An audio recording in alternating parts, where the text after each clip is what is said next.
On the show this week, we drive the Tata Tiago Amt, we take a look at the refreshed GLA, and we take a peek into the future of mobility with Bosch's automated Tesla. In news just in, Tata Tiago bookings have crossed the 100,000 mark and deliveries have crossed the 65,000 mark. Well, you have to agree the Tiago has become a fairly common sight in our cities. Now Tata has added another variant to the Tiago range. It's called the Tiago Amt, and basically it's the automatic version of the petrol Tiago. Could it be the version of the Tiago to buy? Let's find out. Firstly, how do you identify a Tiago Amt?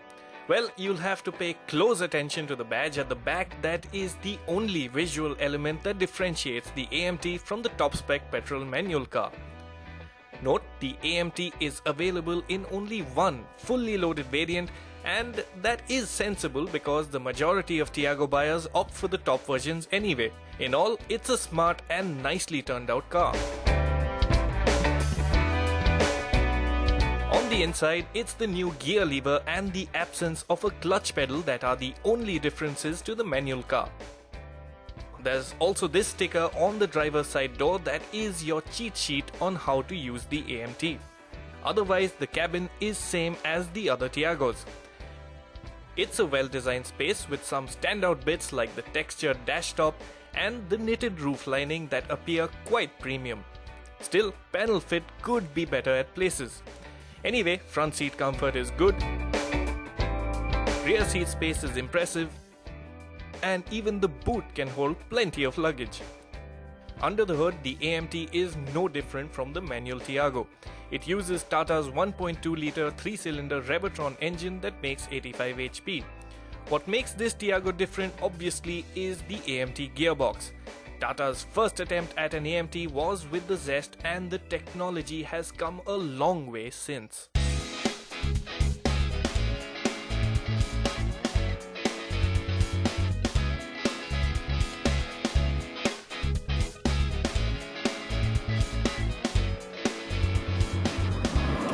The Tiago's Amt system is far superior to the one that we've experienced on the older Zest. For one, the Tiago's system features a creep function. Now, in basic terms, what creep mode does is it moves the car forward just as you step off the brake pedal. It's a great convenience feature and comes especially handy in stop-and-go traffic. It's just that on the Tiago, there's a slight hesitation in the car moving forward, and that takes time getting used to. Additionally, it's advisable to use the handbrake when starting off from an incline. But driving in regular moving traffic, the Amt system does its job rather well. Just don't expect it to be a match for the most sophisticated and far pricier CVT, torque converter or dual clutch gearboxes. In average driving, gear shifts are timely and smooth. It's just that this gearbox is designed to upshift at the earliest opportune moment in the interest of efficiency. What that means is every now and then you get an untimely upshift, and because of the brake-in power, you get that head nod. And that is unfortunately a characteristic of all Amts. Just like the standard Tiago, power delivery is a bit jerky at low speeds. But what helps here is that the Amt gearbox actually smoothens things out a bit. And of course, the biggest respite comes from not having to modulate the clutch at all. Interestingly, while manual Tiagos get city and eco driving modes, the Amt gets city and sport driving modes. Sport mode does make the Tiago more eager, more responsive, and the gearbox will even hold revs longer just so that you can get that little bit extra performance. When you do want to overtake, it all helps. You also have the option to shift manually via the gear lever for upshifts and downshifts, and the system is quite responsive too. It's just that at no point does the Tiago feel anything more than a city car, because performance is adequate but no more. The Tiago Amt is slower in the 0 to 100 kph dash compared to the Tiago petrol manual, and even kickdown acceleration is quite average. It matches the Celerio Amt in the 20 to 80 kph run, but in the 40 to 100 kph run, it comes across far slower. But the numbers of more interest to buyers should be those for fuel economy. ARAI tested numbers for the Tiago Amt are 22.27 kpl that compare well with the manual car's 23.84 kpl. On the other fronts, the Tiago Amt is just like the standard car. Ride quality is good, the steering is nice and light, and what helps ease of use is the visibility from the car. Tata has priced the sole version of the Tiago Amt at 5.25 lakh rupees ex-showroom Delhi. That makes it a reasonable 33,000 rupees more expensive than the top-spec petrol manual version of the car. Note, these are post-GST prices. Sure, the AMT's shift logic could have been a bit better, but on the whole, the Tiago Amt still manages to work well as a city car and gives you all the convenience of an automatic transmission for not so much money. So, if you are likely to use your Tiago primarily in town, this is easily the best version of the car to buy.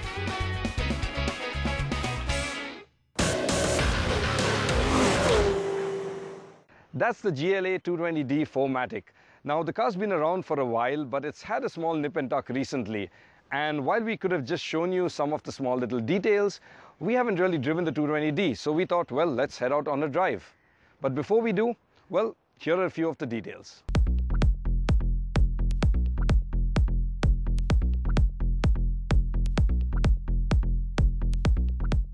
Mercedes haven't altered any sheet metal, and actually the biggest change to the exterior is the addition of the LED headlamps. Apart from that, there's a new grille with a perforated twin blade design. The lower edge sees a new bumper cladding. The sides wear new 5-spoke alloys, and the rear has crystal effect LED tail lamps. And that's about it. On the whole, the GLA doesn't have the stance of a traditional SUV. But what it does have is appealing looks with its swoopy lines. On the insides too, changes are minimal. An ambient lighting system with 12 selectable colors and a new instrument panel with a color multifunction display. However, it remains fairly well equipped. Let's take a look at the feature list.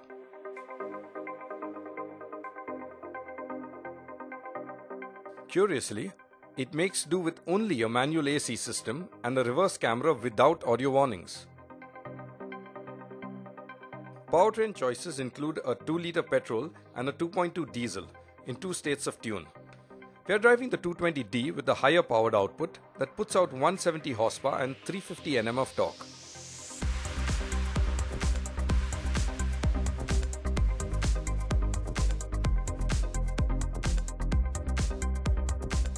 Now, this engine under the GLA hood has been the mainstay of the Mercedes diesel fleet, powering everything from the A-Class to the E-Class. And under the GLA, it does a fairly decent job. Acceleration is brisk. You do get a strong surge past the 1800 RPM mark. The only downside though is at the higher revs, it is fairly audible and the diesel clatter does come through. The GLA gets driving modes that alter the powertrain and steering only, with no further changes to the suspension or other dynamic components of the car. This car is no SUV, but it can indulge in some light off-roading, with its 4-wheel drive and sufficient ground clearance. There's also a hill descent mode to bring the GLA down slopes in a controlled manner.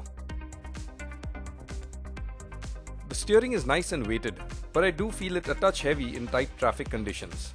We weren't impressed with the ride of the earlier car, finding it quite firm and crashy.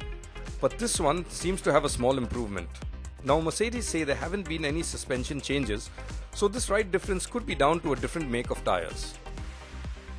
As far as comfort goes, it isn't the most spacious. Headroom and rear legroom is just about sufficient for my 5'8" frame, and adding to the hemmed-in feeling is a narrow all-round glasshouse. So what's the new GLA like? Well, let's face it, it's just plastic surgery.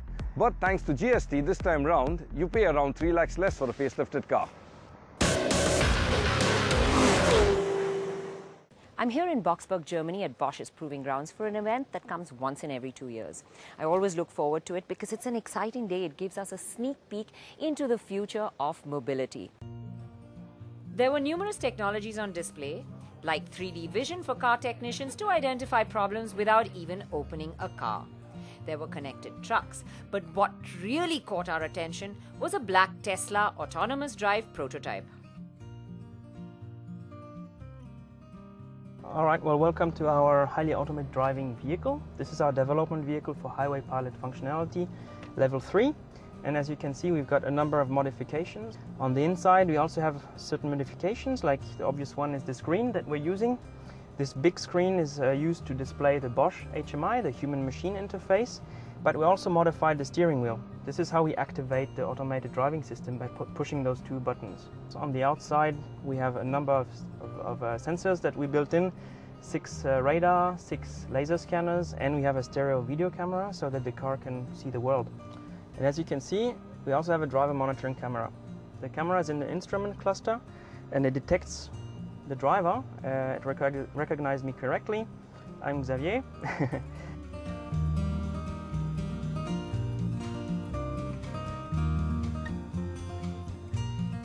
So basically it stores the profile of the person, and you can have multiple profiles stored. Exactly. But the profile is stored in the cloud. Yeah. So once you would have registered, Yes. then it would recognize you as being allowed to drive the vehicle, Okay. and pull your profile from the cloud. Apart from the variable number of profiles that the system can store, let's look at what all the LiDARs, radars and sensors do. The radar sensor provides an important 360-degree information about the surroundings within a distance of about 250 meters for automated vehicles. A radar sensor's main task is to detect objects and measure their speed position relative to the movement of the vehicle. Ultrasonic sensors are needed primarily for close-range environment recognition of up to about 6 meters and low speeds. Video sensors or stereo cameras with a 3D measurement range of 50 meters provide important optical information about the vehicle's surroundings. And there are finally LiDAR sensors that use pulses of laser to measure variable distances. Whilst all these are the measuring and information gathering systems, they are complemented by electric steering, ESP, brake boosters, human-machine interfaces, maps and cloud data storage and processing to complete the automated driving process. At Bosch, we believe that we need the 3 sensor technologies for different types of reasons. Each sensor has certain strengths and weaknesses. Okay. A camera, for example, you can do a lot of complex image processing, but if the sun is straight into the camera, it's limited. So in that case, a radar is more independent of weather conditions. So by having the 3 technologies, you have a certain level of redundancy, and also the performance of the system when you do sensor data fusion becomes significantly higher. So in active real time, you would actually shift dependency between radar and stereo and laser. Would it shift, or is it a fixed?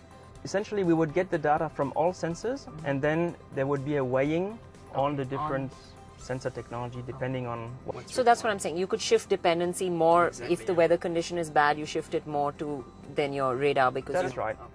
So today we'll pick a destination, Boxberg. That's where we are today. And you'll see that our navigation system is slightly different. We have 2 options. We can drive manually, or we can pick a route which has manual and automated mode. The automated mode is displayed in blue. So Alex will now start the navigation system. A simulated situation of a bike crossing our path at high speed was instantly relayed to us on the HMI to warn us before we turned onto the automated sector. Meaning information from the connected bike was relayed to the car and vice versa to avoid a potential collision. The real-time mapping allowed us to foresee potential automated driving areas and highlighted those in blue. Say you were on a normal set of roads, so wherever you could use automated driving would be highlighted in blue. Exactly. So you would know that yes, I can use automated driving on this route and I can't, even in advance. Absolutely. And you can see it here on our map. We know that the blue area is where we're allowed to drive automated. Bosch also wanted us to see how the car really sees the road through all its sensors. So now we'll have a look at how the car sees the world.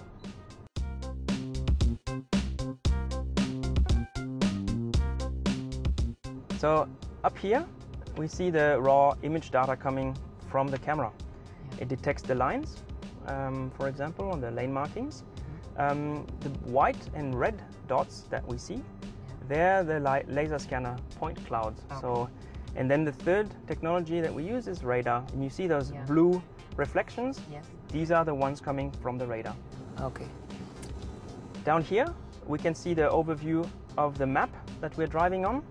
All these colorful points are radar points that we use to localize ourselves. The Bosch technology was developed, it's called road signature, and this is how the vehicle can position itself in the world. It uses the information from the radar.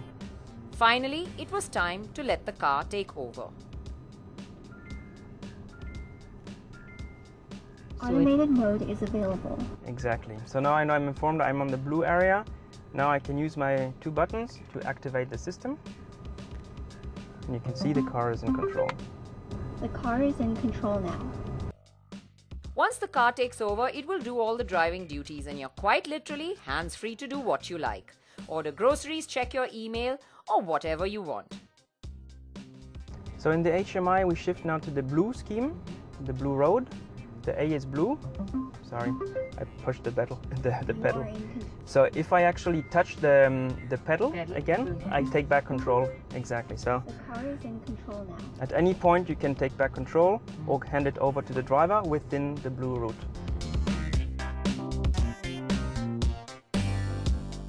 Keeping in mind speed limits, the car was comfortably cruising down the track, taking corners effortlessly. It was all a bit eerie, but very, very real. So the big aspect of automation is also, as long as we have a driver in the loop, we need to get him back in the loop at the end. In the takeover request, we'll see the escalation now. So the first step is just a gentle reminder. We've got just a short time left. Please take over. And you see this color scheme changes to orange. If the driver does not respond, what we'll demonstrate today, it shifts to red. Please take back control now. So now I'm still not taking back control. We've got 19 seconds left until the end of the automated driving, and the car will now look for a safe place to stop on its own.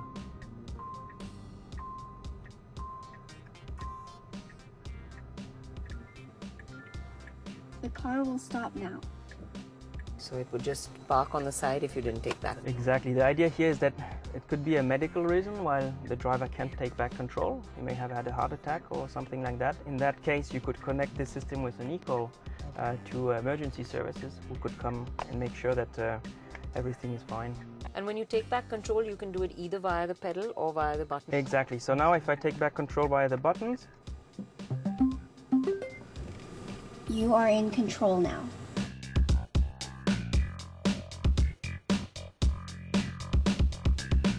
And what are the variables, I mean, in terms of data? there's a large amount of processing required for all this sensor data. It's one of the challenge moving into this technology to actually understand what's the minimum amount of information to have a very safe setup. Absolutely. And another aspect is also when a driver goes back to manual mode, if he's distracted because he's been driving for a long time, then that could be an issue too. So at the moment I'm talking to you, and the system has actually detected that I'm distracted. The way we do it is using a camera, and you can see here I can shoot lasers out of my eyes. So it actually follows my gaze as I am looking in a certain direction and sees if I'm concentrating on the road or not.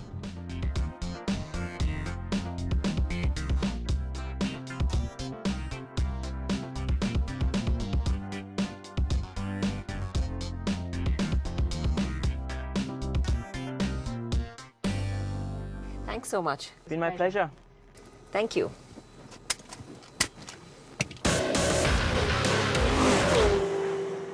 Well, I'm out to test something different now, 2 wheels, and of course this is an e-bike, has a torque of about 75 Nm, and I have different modes which I can drive on, so it can go pretty quick. Now when you're going quick, you definitely need your brakes on hand, and what I'm going to test is ABS on 2 wheels.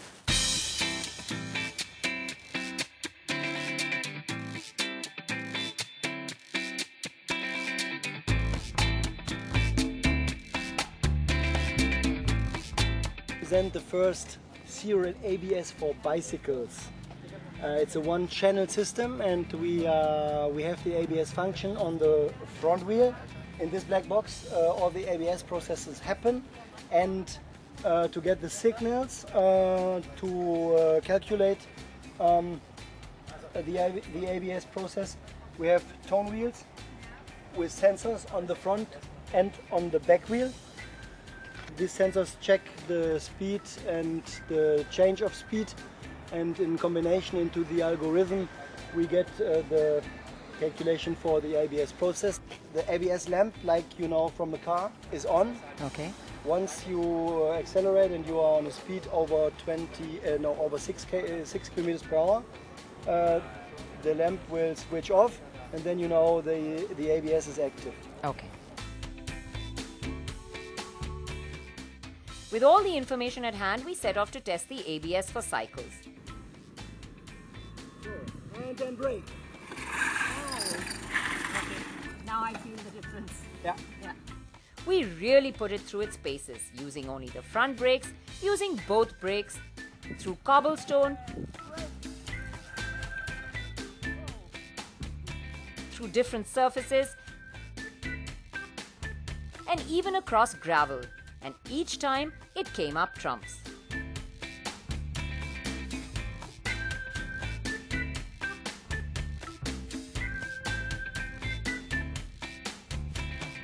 Never did the bike destabilize, no matter how fast we went. This really adds a new twist to biking, doesn't it? Well, we have many more interesting snippets from the future and from this journey, and we'll keep bringing them to you in the next few episodes.